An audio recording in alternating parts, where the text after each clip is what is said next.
Dan untuk informasi selengkapnya, kami akan mengonfirmasi bersama dengan sambungan telepon. Saat ini sudah terhubung bersama kami Adiatma Sarjito, juru bicara Pertamina. Selamat siang, Pak Adiatma. Selamat siang, Mas Martin. Ya, Pak Adiatma, selamat siang. Kami konfirmasi sekali lagi, apakah sampai saat ini penggeledahan masih berlangsung di sana? Ya, tadi sih masih ya. Oke, total ada berapa ruangan dan ruangan apa saja, Pak? Terutama di ruangan yang terkait dengan pengelolaan aset. Aset apa? Pengelolaan aset, Mas. Pengelolaan aset.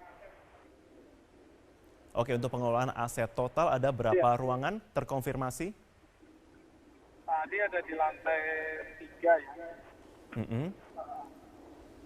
Pada prinsipnya kami mendukung saja upaya yang dilakukan oleh pihak kepolisian untuk menggali keterangan dan data yang terkait dengan tindak pidana ini, gitu, Mas.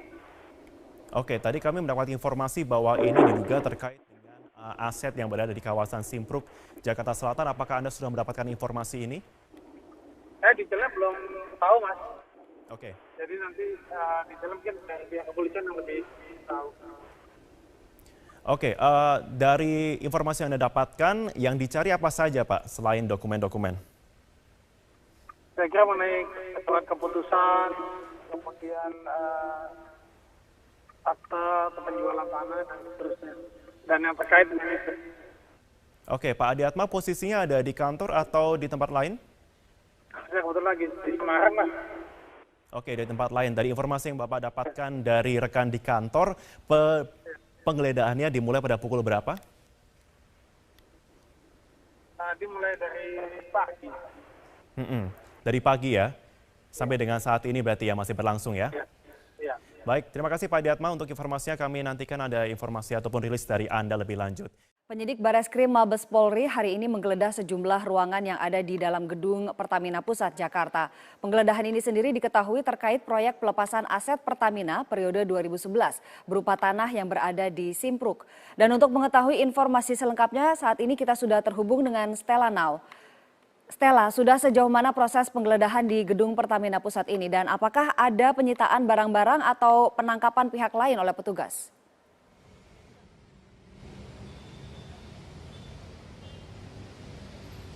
Ani, sejauh ini sejak kami memantau pukul 9 pagi tadi, proses penggeledahan yang dilakukan oleh pihak Bareskrim Polri sudah selesai pukul 14 lebih dari 45 menit. Dan tadi kami juga sempat berupaya menanyakan apa saja yang menjadi fokus dari penggeledahan hari ini. Namun pihak dari Bareskrim Polri belum bisa memberikan keterangan.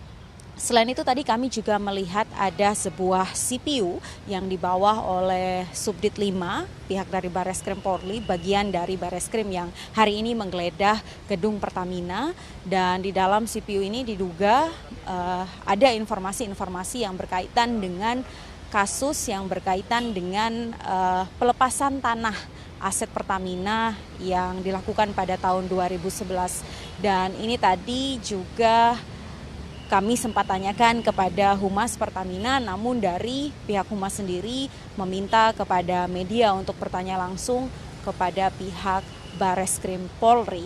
Dan tadi saya sempat melakukan sedikit riset mengenai aset Pertamina di wilayah Simpruk ini. Dan kalau dari riset yang kami peroleh sejak proses penggeledahan berlangsung, aset Pertamina yang ada di sana itu sejauh yang informasi yang ada merupakan sebuah universitas yang dinamakan juga Universitas Pertamina dengan lahan seluas 6,5 hektar. Namun apakah proses penggeledahan hari ini, pelepasan tanah yang diduga ada upaya korupsi ini berkaitan dengan Universitas Pertamina, sampai dengan saat ini belum bisa ada yang mengkonfirmasi baik dari Bareskrim Polri maupun dari Humas Pertamina sendiri. Ani.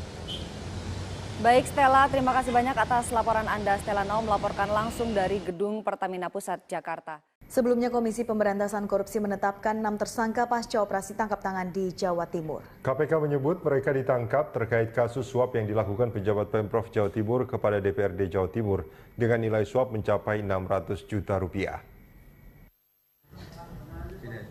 Komisi Pemberantasan Korupsi menetapkan 6 tersangka hasil operasi tangkap tangan tim KPK di Jawa Timur. Wakil Ketua KPK Basaria Panjaitan menyebut ada tindak pidana korupsi berupa suap terkait penggunaan anggaran dan revisi peraturan daerah Provinsi Jawa Timur tahun 2017. Dengan penangkapan ini, KPK membuka penyidikan kasus penyuapan yang dilakukan pemerintah Provinsi Jawa Timur kepada Dewan Perwakilan Rakyat Daerah Jawa Timur.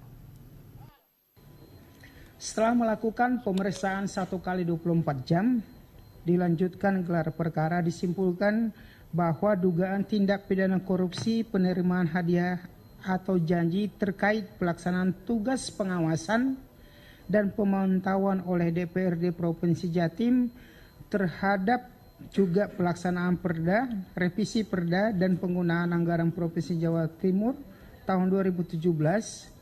KPK telah meningkatkan status perkara ke penyidikan serta menetapkan 6 orang tersangka. 3 orang diduga sebagai pemberi suap yaitu Bambang Herianto, Kepala Dinas Pertanian, Anang Basuki Rahmat, Ajudan Bambang, dan Rohayati, Kadis Peternakan. Mereka diduga melanggar pasal 5 ayat 1 atau B Undang-Undang Pemberantasan Korupsi Jungto pasal 55 ayat 1 ke 1 KUHP. Pasal-pasal ini mengatur tentang penyuapan terhadap penyelenggara negara.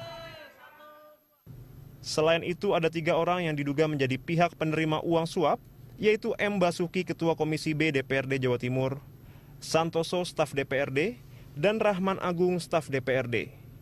Untuk 3 orang ini, KPK mengenakan pasal 12A atau B, atau pasal 11 Undang-Undang Pemberantasan Korupsi Jungto pasal 55 ayat 1 ke 1 KUHP yang mengatur perbuatan penyelenggara negara menyalahgunakan wewenang dan menerima suap. Namun berdasarkan pemeriksaan singkat terhadap para tersangka, diketahui kesepakatan suap jauh lebih besar. Wakil Ketua KPK Laude M. Syarif menyebut fenomena Pemprov memberikan uang ke anggota DPRD bukan hanya ada di Jawa Timur. Laude juga memastikan tersangka kasus ini akan bertambah. KPK menduga ada pihak lain yang turut bertanggung jawab tapi belum ditangkap pada kesempatan ini. Oleh karena itu, kepada yang merasa pihak-pihak yang diduga menerima atau menjanjikan sejumlah uang yang sekarang masih belum ada, diharapkan untuk kooperatif dengan KPK.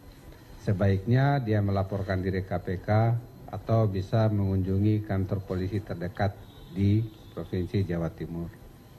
Yang kedua, ingin kami jelaskan bahwa fenomena seperti ini adanya komitmen yang harus diberikan oleh setiap dinas kepada anggota DPR.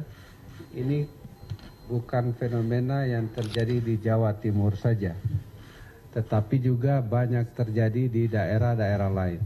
Oleh karena itu, KPK menghimbau agar hal-hal seperti ini tidak dilakukan lagi. KPK mengimbau apabila ada anggota DPRD yang meminta sesuatu ke dinas-dinas supaya tidak mengikuti permintaan tersebut. Tim Liputan, Berita 1 Jakarta. 6 tersangka kasus pidana suap DPRD oleh dinas di lingkungan Provinsi Jawa Timur meninggalkan gedung KPK Jakarta usai jalani pemeriksaan sejak Selasa siang. Mereka dibawa dengan menggunakan mobil KPK menuju 3 rumah tahanan yang berbeda. Para tersangka yakni Kepala Dinas Pertanian Jatim, Bambang Herianto, dan ajudannya Anang Basuki Rahmat terlihat keluar pertama dan langsung menuju mobil tahanan. Mereka ditahan di Rutan Jakarta Timur, disusul kemudian dengan Ketua Komisi B DPRD Jatim, Muhammad Basuki. Disusul 2 staf DPRD, Rahman Agung dan Santoso. Ketiganya ditahan di Rutan KPK Cabang Guntur. Sementara Kepala Dinas Peternakan Jatim, Rohayati, merupakan tersangka terakhir yang keluar dari gedung KPK. Ia ditahan di Rutan C1 Cabang KPK. Sebelumnya mereka terjaring operasi tangkap tangan KPK di Surabaya dan Malang. Mereka disangka terlibat suap terkait pengawasan penggunaan anggaran dan revisi perda di Provinsi Jawa Timur tahun 2017. Dalam OTT, KPK menyita barang bukti berupa uang senilai 150 juta rupiah yang merupakan pembayaran atas komitmen 600 juta rupiah yang akan diberikan.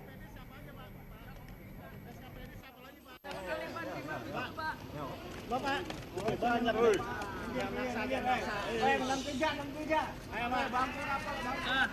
Oke.